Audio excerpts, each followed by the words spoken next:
Hello. Hi, everyone. I want to welcome you again to today's webinar of the GC webinar series, The Aftermath of COVID-19, the New Social Impact Ecosystem. Today, we are very honored to have with us Professor Madhu Viswanathan. He's a professor of marketing at Loyola Marymount University in LA. And he's going to speak on a bottom-up approach to subsistence marketplaces and marketplace literacy in the post-COVID world. Much of humanity lives at or near subsistence across resource and literacy barriers. The stream of work on subsistence marketplace begins at the micro level of customer, entrepreneur, and marketplace, studying these contexts in their own and inside out. It takes a unique bottom-up approach to the intersection of poverty and marketplaces, creating synergies between research, teaching, and social initiatives. Social initiatives as in marketplace literacy education through symbiotic academic social enterprise. The COVID world accentuates the importance of this stream, given its focus on those who are unequal but essential. Moreover, this work focuses on context with inherent uncertainty, another facet brought out by the COVID-19. Using lessons learned, session will highlight the importance of a bottom-up approach in post-COVID world, using the social enterprise of marketplace literacy as an exemplar. Now, Professor Viswanathan has a BA in Technology, Mechanical Engineering from IIT Madras. He has also a PhD in Marketing from University of Minnesota. He's a professor, as I've mentioned, Marketing, College of Business Administration, Loyola Marymount University, since 2019. He's a professor emeritus at the University of Illinois Urbana-Champaign.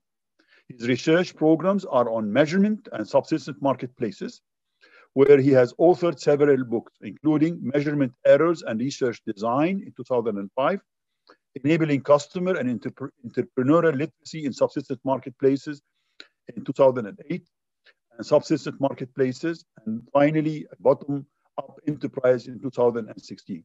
Without much ado, I'm going to pass the floor to Professor Madhu Viswanathan. Thank you. The floor is yours, sir. Thank you so much. And thank you for organizing this amazing series. It's just wonderful to see. I'm just going to start off with, just taking you around the marketplace and, just moving around in that marketplace. Exactly what a This is in Tanzania. Marketplace is, So people coming together, forming their marketplace, and this is as much a subsistence marketplace as anything we can think of when we think of this whole journey and this whole stream of work. And also it's very interesting because, well, this is survival, this is barely making ends meet, and you see people buying and selling, you see the social blurred with the economic, you see people, you see groups. You can't separate out the social and the economic. You can't separate out. So again, we have many such types of material, but that's just an example of what a privileged journey I have had in the last 20, 25 years or so. That's in the Oldonyo Sambu marketplace, about an hour and a half from Arusha town in Tanzania.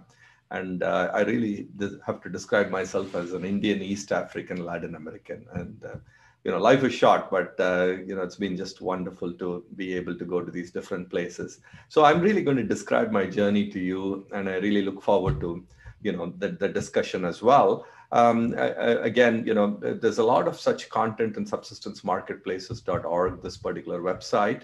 And we are also starting a journal and a knowledge practice portal as well. So I just wanted to mention that. But just to step back, and I really appreciate Ali's introduction and how well organized everything is. I just wanted to say that, I started out looking at how consumers use numbers and words, and then also how researchers use numbers by, kind of diving into measurement error in the social sciences. But then that begged the question, what about people who are low literate and not numerate and poor? And so that's what started this journey in 1997. And I really call it more right brain research. And so it's been very good to be able to think about both left brain and right brain types of topics as we go along. I just want to present a picture to you. This is a picture from Mozambique. of women looking for firewood. And to me, it's a picture of interconnectedness between the economic, the social, and the environmental.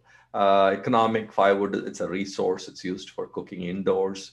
Environmental, because of deforestation, where women have to walk 5-6 hours instead of 2 hours to find the firewood. Also local environmental, because people breathe the smoke, and it's like smoking cigarettes, in their huts. And it's also social, because as it's taking longer and longer to find the firewood, girls may be sent to look for firewood instead of going to school and so on. I also want to say that when I talk to you about this, it feels very top down to me. Nothing wrong with it, but I'm relating to you from an image in a place I've never been to. But when an elderly woman in Tanzania, in a marketplace, the same marketplace you just saw, was telling me that, she was selling firewood, and she said, I don't have any other way to earn a living, and I didn't cut any green trees or branches. It was already on the ground. That's bottom up. And that's what I mean. And I'm not saying one is better than the other, but that's really been our journey. And that journey started at Urban Adult Education in Central Illinois, looking at people with low literacy and low income in the US. And it's taken us to several parts of the world. You see Central and South India, you see Tanzania on the bottom left, and so on. And it's also meant a number of different things, like the picture of the top right is of me teaching, actually cheating people by setting up a shop. And these are some of the most innocent, gullible, wonderful people in the world. They belong to the Maasai tribe in Tanzania. And what I was trying to do was actually an exercise in marketplace literacy, where I was showing them some products and really cheating them and showing them how they got cheated. Similarly, we've taken students across the world, to this top left is a village that was hit by a tsunami.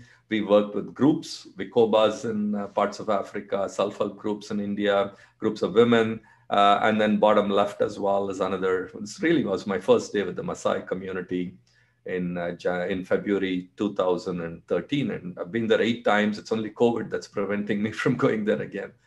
We've also worked in a refugee settlement in Uganda, the largest, Nakiveli, and I've been there twice. I wish I could go again, but these are just some pictures from there.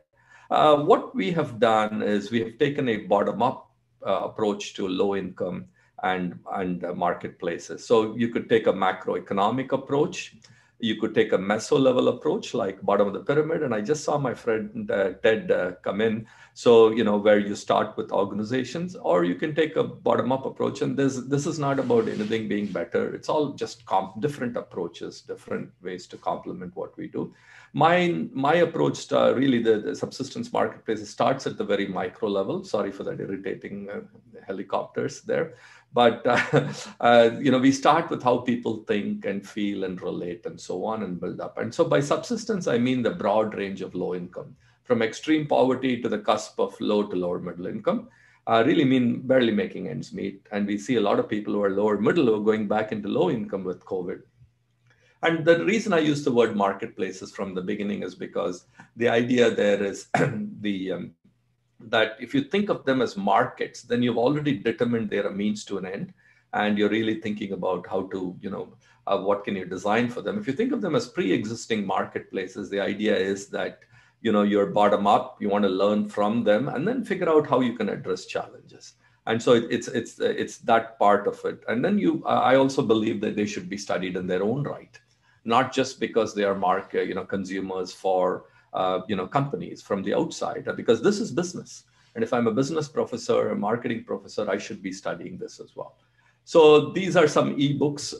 This is on subsistence marketplaces. And this is another one. It has an upside down iceberg.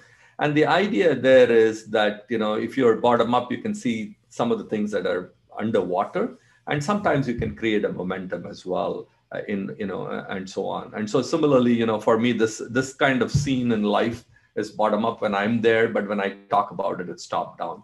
Again, I'm not arguing one better than the other. I'm just saying bottom up is often more difficult to do, and it is often neglected, particularly in poverty context, because it's so difficult to do, right? We also have a number of books like Voices. And really, that's what our research is about from the beginning. It's about getting some of these voices out. And so that's what we have done. I also want to point out from the beginning, I think this has been a unique symbiotic academic social enterprise. And what I mean by that is hand in hand with the research and the education, we have a social enterprise on marketplace literacy.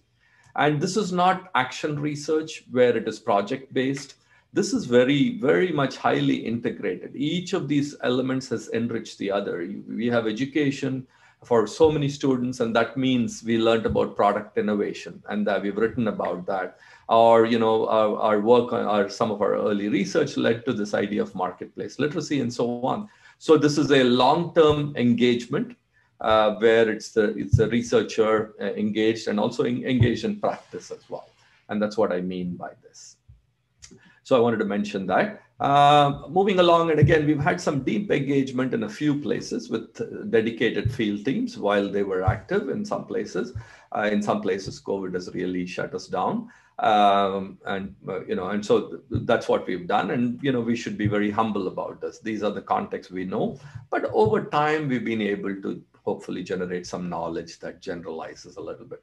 I just wanted to mention very briefly marketplace literacy. It's not basic literacy, it's consumer, entrepreneurial, and sustainability literacy. And you will see soon the origins of this. The idea is skills and knowledge, self-confidence, awareness of rights. Sorry about that. And the idea is to focus not only on what to buy, but how and why.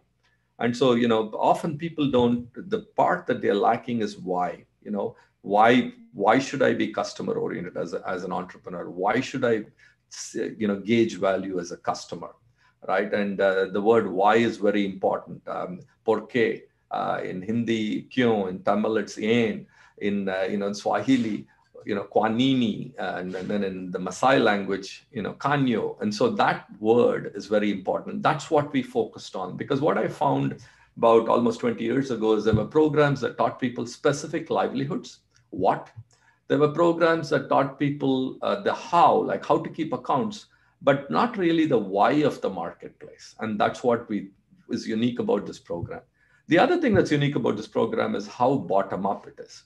We really concretize and localize and socialize our approach, and you will see examples of that as well. So that's what we've done with our social enterprise. And we've tried to be innovative. We worked with a large microfinancing organization in India. We helped with the script as they thought of a movie as a stimulating platform. And then from that, we created 14 video-based lessons. And with a relatively lower skilled facilitator and a teacher on a screen, essentially, we were able to really scale it to a very high degree. And our partner has used this as well. And the idea is that the movie is about a woman who empowers herself through the marketplace. She fights many generations of men, in order to be able to do this.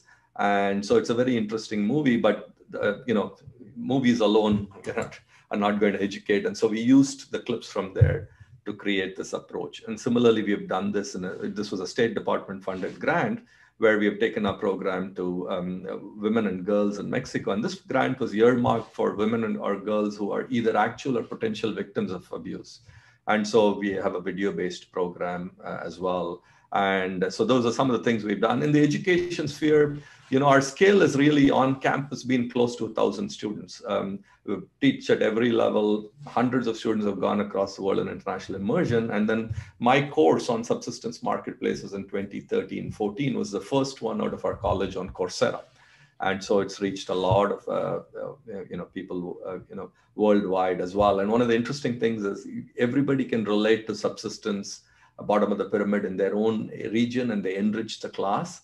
And that was our first course. And some of you may know that we went on to the specializations and then the online MBA, which is the fastest growing in the world. And I was the faculty who actually launched that program. And so it's been a very interesting journey. And my insight to myself there is, you never know where innovation is going to come from. So you go off to a very different context, a radically different context. There are so many ways we learn from that as well. So a lot of our education, I'd say, is about bottom up in approach, focuses on subsistence marketplaces. And philosophically, it's, both envisioning a better world and the associated challenges. I want to emphasize that. Very often it gets warm and fuzzy to say we want to do good, but knowing what the trade-offs are, keeping economic sustainability front and center, that has always been the case with the hundreds and hundreds of projects that have come through. Always looking and making sure they're economically sustainable as well. We've had a wide range of stakeholders. Some of the companies have always felt that, and these are class projects, companies have felt that we provide this unique bottom-up insight. We've also been involved in service learning. So one way to summarize bottom-up is the show called Undercover Boss, where the CEO goes undercover to the bottom of the organization and learns about the day in the life of somebody over there. So that's one way to think about it.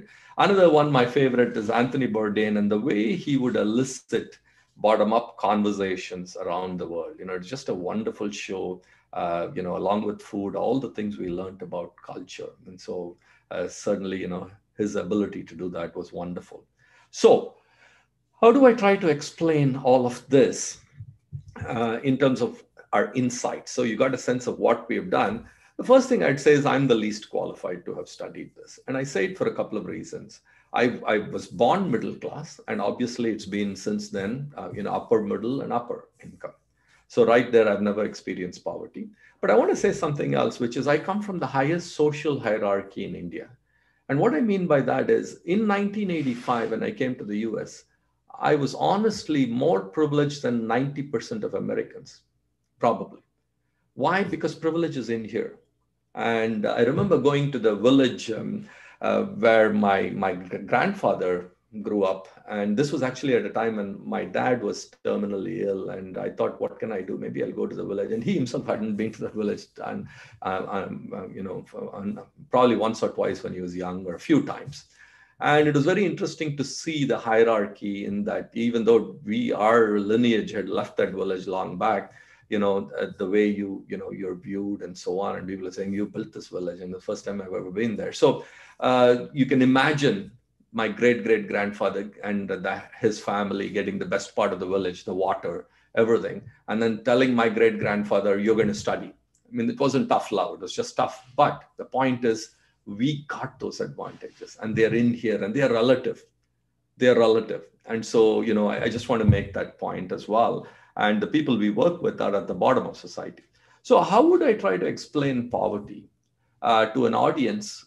Well, first of all, I'll acknowledge that there are people in the audience who have probably experienced it, and I haven't.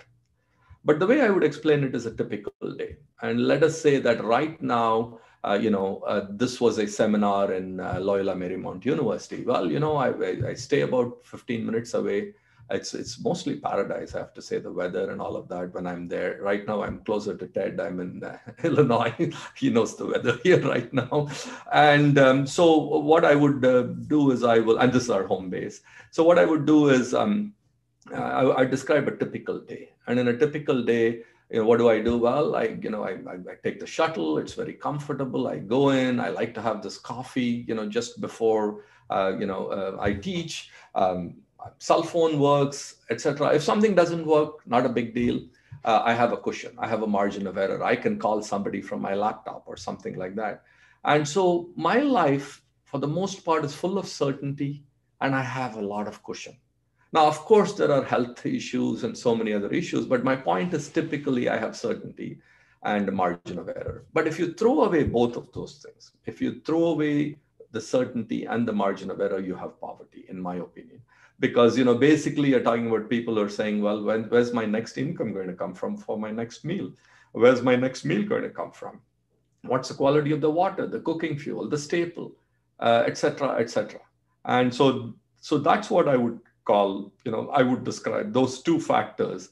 And what's the margin of error? If you don't go through with, if you don't get that meal, you starve.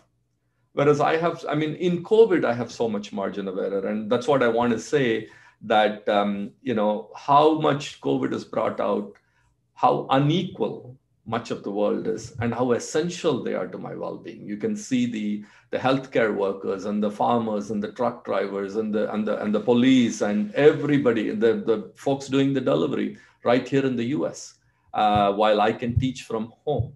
And so that's what I would say. In 1997, I took a group of people shopping, And the thing I was left with is the things I take for granted. These were low income, low literate people. And I thought, wow, the things I take for granted. But what I can say many, many years later is the things I take for granted are not just material. They are in my ability to think abstractly. They are in my ability to be self-confident in seemingly mundane marketplace activities.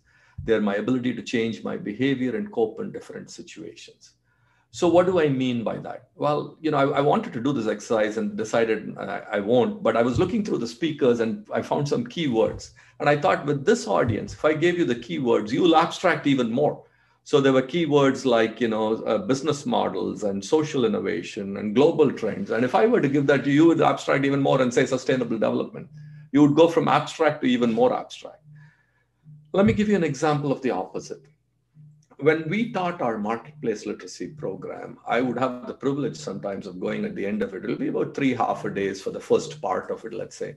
And I would ask women, what did you learn? And they'll say, well, I'm going to take over purchase from my husband. I'm going to check expiry. I'm going to check, medicine expiry. I'm going to switch. I'm going to go and threaten the shopkeeper and switch if I don't get what I want.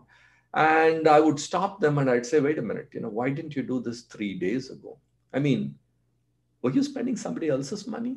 And the nice thing is you go into a room, you've never met the women before, but you develop a connection, whether it is, even if it requires double translation. And I would keep asking this, and one woman gave me a great answer. She said, I never thought of myself as a customer. I thought I'm somebody who buys in this village, and there's one shopkeeper who sells. We take the very words we use for granted: customer, enterprise, business, interest rates, health. These are all abstractions. We have the education. We are able to go comfortably. And if you say health, if you say, are you healthy? People will say, I'm not in the hospital. So they may use an extreme scenario to explain it. But for us, each of these are very rich concepts. And there was a Russian psychologist who studied peasants in Central Asia, and he would show them an axe, a hammer, and a saw, or something like that. And he'd say, what's the word for it? And they'll say, well, I can take the axe, I can chop a tree, and I can keep my family warm, right?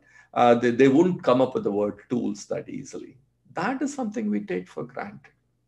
And so often people will fall back on the sensory and so on. So if the concepts are if the words are so abstract, then imagine relating to words and saying, if I do this, if I understand the notion of value, then I'll be a better customer. And these are the outcomes. Or if I start an enterprise, if I get an education now, then it'll pay off 2 years. I'm just saying. So we take a lot of things for granted. We take our words for granted. We take our self-esteem and self-confidence for granted. We know situations where, if people have enough money at the counter, they will celebrate. If they don't have enough money, they'll despair because they have been exposed for their low literacy and low income. Well, if the same thing happened to me, I'd say I just forgot. Who cares? But for them, it's the reason why they are where they are, and there's a huge stigma attached to it. But for all of this, I also want to say people can be relationally rich, much richer than me in life. You see how women interact, whether it's tribal, rural, and you see kind of the how relationally rich they can be. And, it's remarkable because it's really about face-to-face. It's about helping each other out and so on. If you have nothing, you still have your family, your tradition, your community, and so on. But I don't want to overstate this. These are all double-edged swords because it's the same relational richness that can lead people to be ostracized, that can lead people to be humiliated because they didn't pay a loan, and by loudly being, through expletives, taking away the only thing they have sometimes, their dignity, and so on. So all of these are double-edged swords. I don't mean to in any way paint a rosy picture of any of this, but there is this relational richness which we have tried to unpack in more detail than social capital. That's part of being bottom up. We've tried to unpack these things in more detail as well. And then, people try to sustain bottom up. So we could have the UN definition, which is very important, top down, but then it has to meet the bottom up. And what I mean by that is the idea that, okay, what are people trying to sustain? Language, livelihood.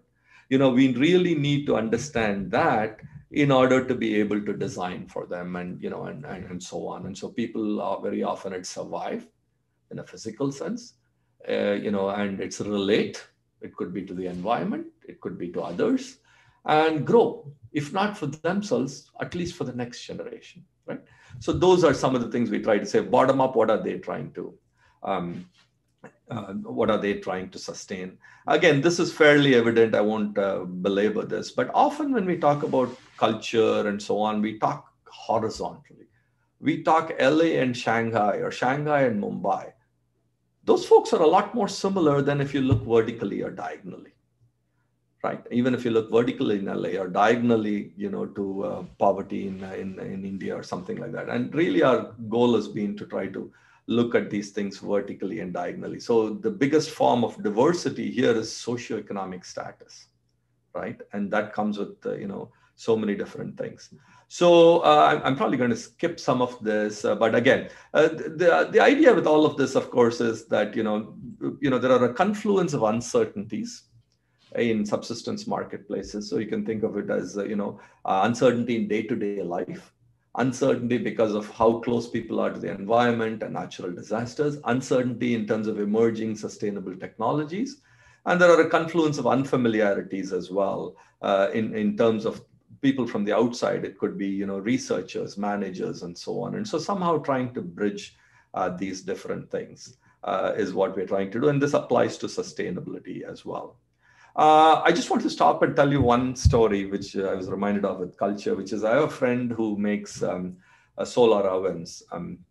And there was one country where he was asked not to go back because his product, solar ovens, caused wife abuse. Why? Because the women would cook the meal when the sun was out, and the men would show up, the husbands would show up at 10 p.m. at night, and the food would be cold. And the point he would make with that is, it's the culture, not the technology. Now, obviously, it's both.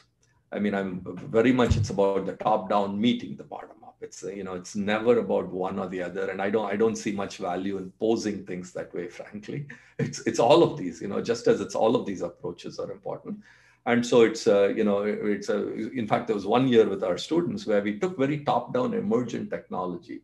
We took blockchain, genomics, and then we had them go through this year-long bottom-up course to find that meeting point between top-down and bottom-up. So when we think about COVID, we've done some very limited research on, some of the things. And I would just say that, you look at multifaceted uncertainties. Now you add the uncertainty due to COVID, and no margin of error. Now it's lethal. The consequences are lethal.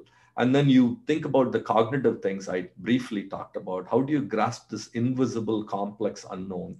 And then what about the feelings from fear and stigma, if you have it? And then you've lost the relational, right? I mean, that's the relational strength as well. And so, when you think of COVID, and we did some interviews in about 6 or 7 countries, it's really amazing. But at the same time, we had a wonderful inspiration from the resilience that people showed, and then their faith was very important to them, belief in a higher power as a way of, coping with what was going on. And so worship and so on is very important. And in the meanwhile, on the one hand, you have barely essential consumption. And on the other hand, they basically have to, they figure out, do I stay a carpenter? And this was in the Ivory Coast. So do I stay a carpenter, or do I completely change? This is what brought me here, and so on. And I'm sorry about the slight mess up in the figure, but overall, that's, it's there. So those are just some things I wanted to mention with what's happened with COVID. And so where do we go from here? Virtual marketplace literacy, whether, it's virtual content, is something that I wish we could do it faster and reach more people. It's really very frustrating at how, and it's really my fault, and I shouldn't blame it on bandwidth. I think there's so much need, but we're creating these WhatsApp-based clips that break up our lesson on a value chain or something like that, and then kind of lay it out and say, here's the virtual content. We're thinking about then how do you bring people together in virtual modes, whether it's Zoom or other ways. How do you get them to connect with each other without us in virtualized groups? Is there a way that, for example, if you transmit a data plan to 20 people, can they virtually meet as a group? And so these are some of the things we are certainly thinking about. And then I would say in general for us, one very important arena is idea of customized sustainability literacy.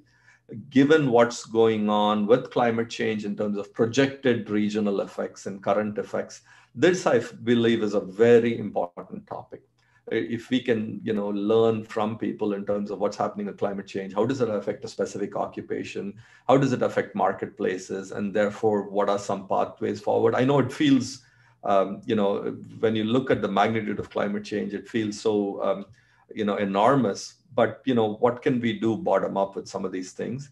And then certainly, innovations where top-down technology meet bottom-up marketplaces in a truly interdisciplinary sense.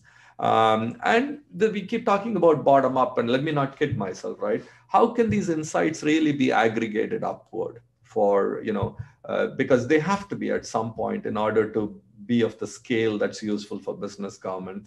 It's both the process and there are some, hopefully there are some substantive insights as well. So those are some of the things I wanted to mention. And then I just very briefly, I'll just give you one or two more, just show you a sense of what I mean with a couple of things, just to make it a little bit more concrete, and then I will stop. And so this is just an example of a task we use in Marketplace. Let's see, where we show people a set of pictures and ask, what's the most important to run a business? And people will say money, or they'll say something else. But through discussion, they get to understanding that it's really the customer. Without a customer, there is no business. Whereas potentially you could have a business without money. So we pose it in that extreme way, and those are the kinds of insights that seem to help people. Now, how do they help people? Well, consumer savings. We see this almost universally, and I say that very carefully. And then buying better quality products, not buying defective products. Those are all some of the benefits. And some people start enterprises, income generating activities. I say some because in an India or a Mexico urban setting, it could be 20%. But where there is extreme poverty, we have seen of the 10,000 or so Maasai women we've reached, we often get 75% of them starting an income generating activity. Now, I don't want to say enterprise, those sound like big words, but this income generating activity is so important. And my point there is we do so little, but women find a way to multiply it in so many different ways. And this, it's a lever, but they know how to multiply the lever. And this whole idea of getting them to understand the why, because that's the constraint we saw in our research, is really the heart of that story. And we really, try to get people to understand the idea of value. What do you give and what do you get as a customer? What do you give? What do you get in using resources? What do you give? What do you get as an entrepreneur when you create value? What do you give? What do you get as an employee? What do you give and get in terms of your own community, in relationships, and for young people in particular, in terms of life aspirations? What are you willing to invest, and so on? So I will stop there, and let's have a conversation. Again, thank you. It's such an honor to be here, and what an amazing series, in terms of the people who have spoken before are going to speak. I mean, it's just amazing and so timely that you have something like this. So I'll just stop there. Madhu, thanks a lot. Dear participants, if you have questions, comments, please type it in your chat box. Now, I want to ask you a few questions just to sort of to fill the space until we get questions in the chat box. Sure. Did you measure, for example, when you upgrade their literacy, do you measure if they had afterwards better opportunities for business or even scaling up? Does it really matter if they scale up for you, or who cares as long as they can sustain themselves? Ali, that's a great point. And I just want to say it this way, that, these are very good questions, but we often go to people at the bottom. And I say that, but I want to say also, when we say people at the bottom, we always leave out people who are at the very bottom, which is very sad. But we go to people for whom it's the first layer. And so anybody with up to 12th grade or even who's a little beyond with vocational can benefit from this. And so for us, if they start an income generating activity and then, and stay with it, what will very likely happen is they have to keep switching. So they started with a small shop, they have to switch to country medicine because somebody with 10 times the capital came by, And so for us, it's more about are they adapting and so on. And so we measure a lot of different things. We measure the typical self-reports pre-post. Then we measure how much consumer savings. We measure whether they started an income generating activity, how much they make. But the sustaining part and growing part almost if they're doing that, it almost leaves our scope, because we are really focused on people getting that first layer. And again, that's a very good point. Ideally, I wish I could do lot more of continuously monitoring, but it's almost like we have to just pick our battles, so to speak. So. Gotcha. Gotcha. Now, the other thing is the issue of informality. I mean, lots of those guys are very informal. And as such, that keeps them out of the radar screen of the government in many aspects. So does any one of them, when they grow up a little bit or they keep switching, eventually they become formal and they are eligible for government support, if there's anything around this? It depends on the country. For example, there is, if you look at South Asia with self-help groups, there's quite a few opportunities to borrow as a group. And by the way, that also has become commodified in the sense that, there'll be multiple places that you'll be a member of multiple groups and then you borrow, but then it still has some of that social network. But there you have some opportunities like that. We ourselves, through a local entity, we were doing some of that, where there are self-help groups and so on. I think that is one way, and I think this whole formality also, right? If you're in an urban setting, it kind of gets even more blurred, and so on. But in general, I think if you're really trying to survive and at the bottom, it's one of the most instinctive things to do, to say, well, I'm going to start this; it'll give me some income. And considering what therefore I have to do to register or something like that is not that you're suggesting that, but that's like the least of it, right? Well, it's like, hey, I got to survive, come get me, so right. So what am I going to do, just starve, and so on. So I think there is very much of that coexistence, of that sort. But then at some point they may get into a more formal setting. Maybe it's the hub town near the village where they have to, engage and so on. And so they have some formalities and they get a little bit into the formal marketplace. Maybe they supply to like a department store or something like that. So it gets quite blurred there, I would say. Yes. The reason I'm asking you those questions is that usually when you think about entrepreneurial whatever, you usually tend to think in terms of scaling up, which in this context is like, who cares? And you always also think in terms of informality. You have to be formal, because when you're formal, and again, in this kind of a setting, it's like, who cares? And for us, I mean, especially people from business school, we have a hard time comprehending such a thing. I mean, yes. As opposed to people from anthropology or social sciences, where they live this, they understand it much more than we as a business school we cannot just comprehend it. Yes. That's actually my second question. It's about business school. How do you get, because I mean, I'm talking about my experience in the American University in Cairo, and most of the people who would be interested in what you're doing are people from anthropology, community psychology, sociology, rarely people from hardcore business. How did you manage to get students in a top business school like University of Illinois? Thank you for that question, Ali. I'm just laughing. Some of you who know me know why I'm laughing, probably. But yeah, it's very, very interesting, because in business, marketing, business, etc., what will happen is it's like, oh, this doesn't belong in business, or this doesn't, this is about poverty, it doesn't belong, right? And many of you have seen that as well. Or, even in the research side, it's like, this doesn't belong in this journal, etc. And I think with students, it was really about kind of showing them the value, even though our projects are year-long projects. I had design, engineering, business students, and I would say technical and business student. To me, that was a triangle. And then we've done 13 years, we've done 55 projects, many with big companies, many with social enterprises, and just showing them the value of this bottom-up approach and really the field research, the design, etc. And then, that was, I think, the biggest takeaway. But it worked because we brought students from across campus together. I've had philosophy students, I've had education students, and it was truly at that time, my approach was, this is 2005 or so, leapfrog what we call, integrative kind of education. And what does integrative mean? Integrate across culture, geography, discipline, etc. Because all those boundaries get blurred in this context. So I think it was that compelling context and then international immersion. But I did want to go back to the previous question, Ali, and very briefly say we've also studied transformative subsistence entrepreneurs. And what these folks do is they move up, but they also benefit the community as well. And so we've studied that as well. By the way, I'm just going to mute my screen to go grab my extension, but I can hear you. So please go ahead. Don't wait at all. I'm just going to grab my extension card. Please go ahead. Okay, no problem.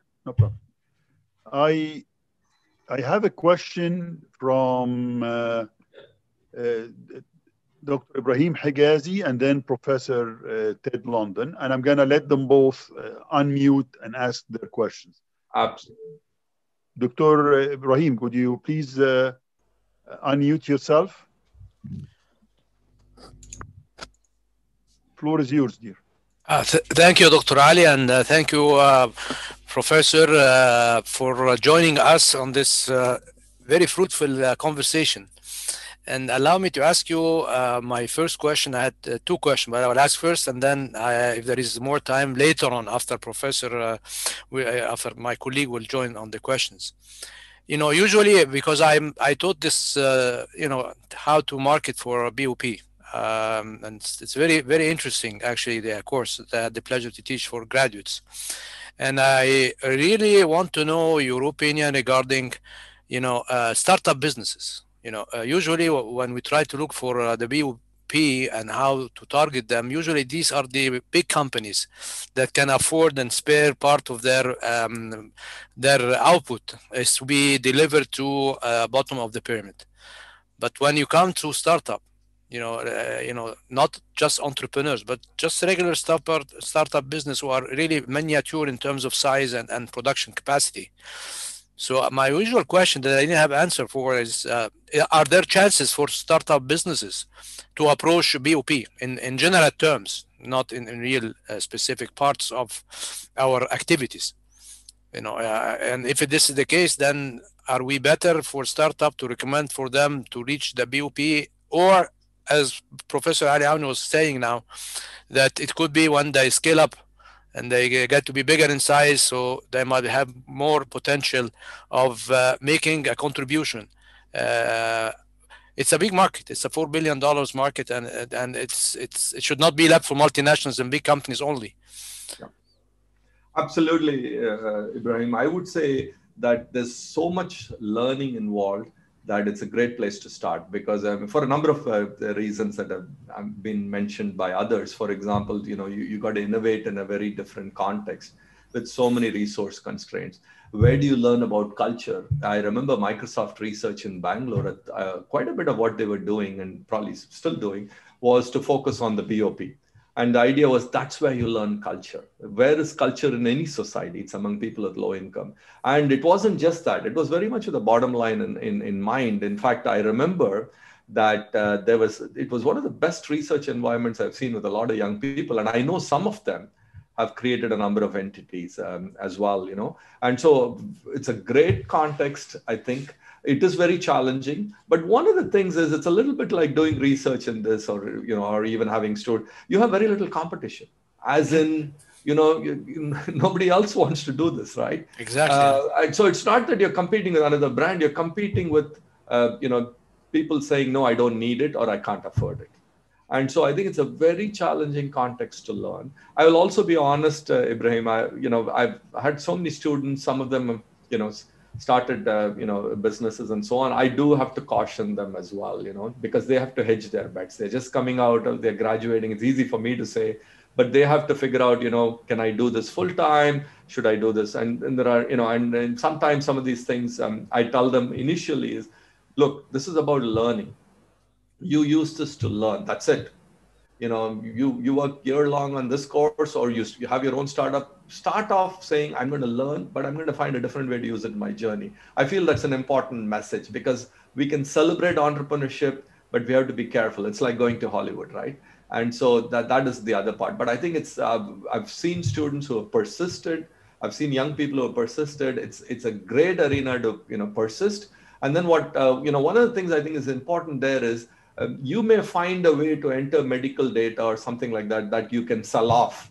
But I think the unique part of that is keeping that lab going where you have those insights from the context. That's where the new learning is going to come. Even though there may be a part of it that you say, yeah, I've got it to a point, well, anyway, you know, I can't manage this, and, you know, which is good. But I think keeping that laboratory going in some way of learning, I think is very important. There are, you know, quite a few examples of that. So Thank you very much.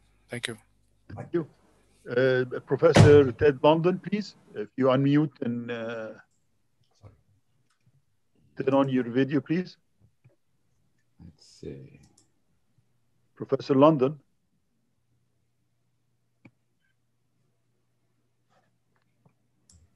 yeah, there he is. Yes. All right, can you hear me? Yes, Ted. Let's see. And here I am. I do. It's good to see you. Yes. As always, I really enjoy your presentations and learn something. One thing, I was wondering if you could offer a little more thought on this, because two things struck me as really interesting. One was this idea about words and how sometimes the words we think about maybe not relevant or as relevant. And you talked about the abstraction of concepts, but I was just more thinking about words like you were using customer and things like that. And how do you begin to understand where people are on this journey and the words that they use versus the words we use? And sometimes they may use words that we don't even consider. And how do you begin to, you know, so it's more, I want to dig down deeper and understand this even more because it's so interesting. And I think it's related to this as well as this orientation, not on what or how, but why. And if you could talk more about what that really means too, and how you execute on that and bring that to life, that would be great. Because both of those struck me as really interesting. Absolutely. I'd love to know more. Absolutely, Ted. And the beard suits you, by the way. So, I just wanted to say that, in terms of words, I think it's lack of exposure, lack of income, and therefore buying experience, and then literacy. And so in a way, our approach to unpacking is it's not just income, it's also literacy and so on, right? And so there are a number of different words, like if you take, interest rates are an abstraction across time, right? And so typically the way non-collateral loans are made is by just, in very concrete terms, like 10 rupees means I'm going to give you 1,000 rupee loan, but you need to pay me, I'm only going to give you 850 rupees. And over 100 days, you'll pay me 10 rupees a day. And by the way, the enforcement mechanism initially, public humiliation if you don't do it. So it's a very concrete way to convey something like that. And then you get, as Ted pointed out, you get to something even more complex, right? And for example, health. I have had people come and tell me, I had this symptom, now it's gone. And it was a very serious underlying condition. It was numbness, but it's gone. And why? Because the underlying condition could be a mini stroke. It could be a number of other things. And you have to then explain, look, there's something called blood pressure. There's something called sugar and this and that. Each of those are abstractions. So when I look at a nutritional panel, I've done it right here in the US, by the way, don't have to go anywhere. People have trouble with what is fiber. They'll know sugar if a doctor has told them, hey, watch out. You've got diabetes, watch out, or something like that. So even those simple words. And then to Ted's point, here we are saying they need to abstract because, literacy is a good thing, right? And we need this. But they may run circles around me on what to do in the field because of something happening. They may run circles around me on, if it were the Maasai, they'll run circles around me on showing me how to do housing when in just an open grass field, right? And so they will have some very localized approaches to what they are doing and so on. The other piece to this is if you have trouble with the words, Ted, then how do you relate words? So how do you do hierarchical causal understanding of health or climate change or something like that? And overlaying literacy is the fact that I have had certainty all my life. So if I did this, if as my great-grandfather told my grandfather, if you study, this will happen. That's what's happened to me. Look at all that I've been so fortunate to have. What if your entire life is random, right? then where do you even think of causality? And this you see in so many societies, right? So that also breaks down the ability to link two things and say, if you do this, then you can do this, right? So it's really fascinating, but it really comes down, Ted, to can I combine pieces of information? So one thing we often see, and Ted has heard me say this, buy the cheapest or something, or buy the biggest, because they walk 1 hour to that Saturday marketplace in Tanzania, let's say. So I'm going to buy the biggest piece of soap because I don't want to run out of it. Can you buy 3 smaller pieces for a smaller price and same volume? I buy the biggest because they know that they shouldn't run out. So it starts with, the pieces of information you can even look at, which is 1 piece, maybe 2 at most. Give and get can get complex. So I buy the cheapest. So what's value? Buy the cheapest. Well, what about the fact that you walk 2 hours? What about your effort? All I can see is money. I buy the cheapest. What about your time? Same thing. And then it goes from there to, okay, what is the concept itself? Can I understand it? What is nutrition? Well, I'll tell you what I do. I put this, and this and cook for my child or something like that. And then it goes to, understanding why in terms of higher goals, and then relating concepts and so on. And one last thing I'll very quickly add is that people know, they have lived and they know their children should have a better future.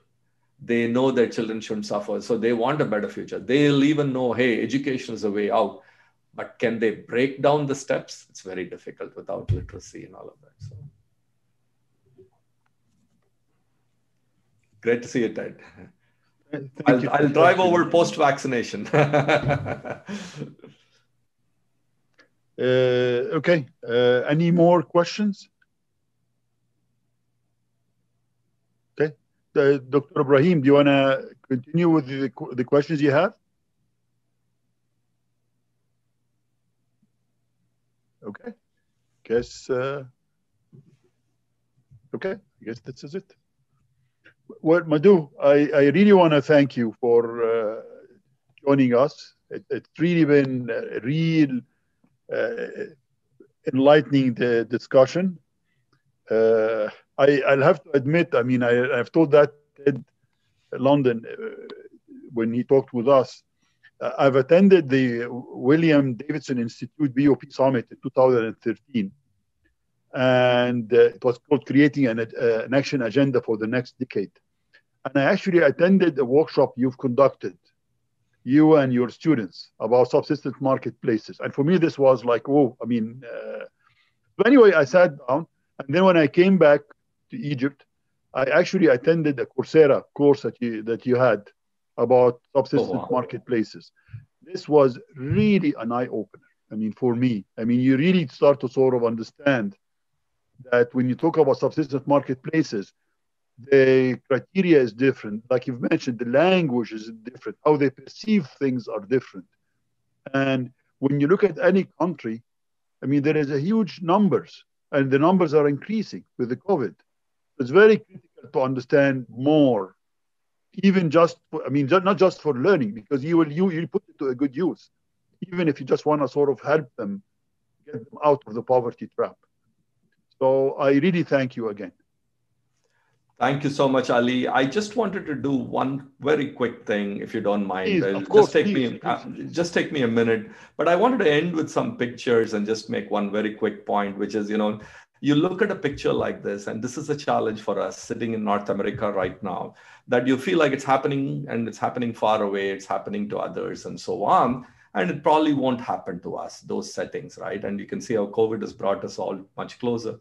And then we see a picture like this, and somehow in North America, it feels like, yeah, melting glaciers, this feels a little closer. And we wonder if it's happening in the future, because we know some of that is happening as well. And then we see Hurricane Katrina, which was in New Orleans in 2005, if I remember right. Or we see this Gulf oil disaster, and so on. And then we say, well, that's very close to home, and we know that it happened, and we're very certain. So we have a lot of ways of thinking about things, and whether they're far away or they're going to affect us and so on. And for me, that's been the ultimate conundrum, because in subsistence marketplaces, people live their environment. Even though they're low literate and low income, they know that, hey, I better not cut that green branch because I won't have the tree. But here, sometimes we feel like all these problems are far away, even though we have the ability and the resources to envision the longer term. So I hope the BOP, subsistence marketplace, people are unable, but hopefully willing. And here our challenge is we are able, but are we willing? And this is a wonderful topic you have post-COVID. I hope we learn our lesson from COVID. I really do, about interconnections. They are not just cliches. And can we bridge these distances in our minds to create sustainable innovation? So, and again, it's just been a privilege to be on this journey. And I'm really honored to be here among you and be a part of the series. Anything I can do, in sharing our experience, not expertise, but experience, I'd love to. Thank you. Dr. Ibrahim, do you have any comment? Okay. You're muted. You're muted, sir. Yeah. Thank you very much, Professor Muda. My last question actually is, what do you see post-COVID? In general terms, that we are surpassing many things that are changing in terms of consumer habits. However, there is a lot of debate whether that consumer habit, that change will continue, or inshallah, things go normal, and again we might resume again the traditional way of doing business. So from your perspective, I'd like to listen to your comment regarding this particular point. And I thank Dr. Ali for giving me the chance to ask one more question. Thank you for asking. I wish I could tell, but I will say this, that when you look at the environmental issues, and this, you can include COVID in that, with whether it's deforestation, zoonotic, kinds of illnesses and so on, it almost feels like the environmental can push us back 3-4 decades. I mean, when you look at poverty alleviation in an urban China or in India or Brazil, which has been unprecedented in the 90s and so on, and very real. And then it's like it takes something like this to push us back. And then you think about the environment. It almost feels like, the environmental issues, unless there's some attempt to get a handle around that, nothing, very little else may matter, in terms of, and so that's just a general thought. And then I think more specifically, I'm kind of hopeful that, I hate to say this because I belong to a profession where we have a lot of buildings, but I'm hopeful that, there is a win-win in the fact that, hey, why should we be paying for all these buildings and, and the energy and so on, when a lot of things can be done from home. And from the home side, I don't have to drive in traffic and so on. So maybe, something along the lines of, we have a place where you can get together if you want to. So I hope there are some things that sustain. One of them is that. And the other one, I know it's a very culturally intensive topic, but I must tell you, full disclosure, I'm a vegetarian, but I'm not saying it because of that. But, thinking more because of zoonotic, more of plant-based or even plant-based meat-like products, on the food side, I hope there's some of that. And I also hope that it's challenging us to, not only students, but it's also challenging us to teach people living in poverty virtually now, and get them connected virtually as well. So just some random thoughts, Ibrahim, nothing coherent, but just hopeful that somewhere we learn. This is going to have lasted 2 years if we are lucky, right? So I just hope this lesson stays, not like the lesson of gas prices went up, so I bought a Prius, and now they've gone down, so I'll do, I just hope this lesson stays with us. In very meaningful ways. Thank you. Thank you. Madhu, thank you again. It's been really, really an eye-opener as usual. Thank you, everybody, for joining us. And I want to let you know that next week we're going to have 2 interesting webinars. On Monday, February 22nd, we're going to have Coralie Martin. She's a policy advisor and country lead for Asia and around responsible business conduct at the OECD. She's going to be talking about the international standards and tools to promote responsible investment. On Wednesday, February 24th, we have Isabel Raymond-Cozy. She's a convener with the UN Prime. Prime is Principle of Responsible Management Education, working group on sustainability mindset. And she's going to talk about what is the sustainability mindset. I look forward to having you with us. Madhu, thanks a lot for joining us, and I will be getting in touch with you because I think we can have lots of things to sort of learn from your experience, and especially in the literacy part for the marketplaces, subsistence marketplaces. Thank you again, everybody. Thank you. Stay safe. Huh? Take care. Bye-bye. Bye.